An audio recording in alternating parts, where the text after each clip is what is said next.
How to mute a chat on WhatsApp. In today's video, I'll show you how to mute a chat on WhatsApp. Let's get started.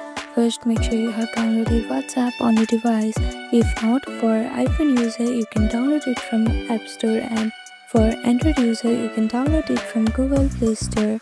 After that, click on search bar and open WhatsApp. Make sure to log into your account.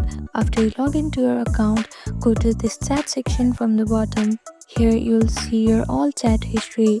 Now to mute a chat, simply swipe left to this chat.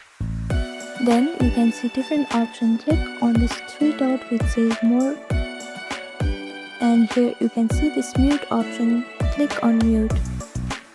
Now it will ask for if you want to mute them always, 1 week, or for 8 hours. Choose the option that you want to enable, and after that the chat will be muted. And that's it. This is how you mute a chat on WhatsApp. Thank you for watching this video. Please do not forget to like, share and subscribe to our channel, and comment down below if you have any other queries. Thank you.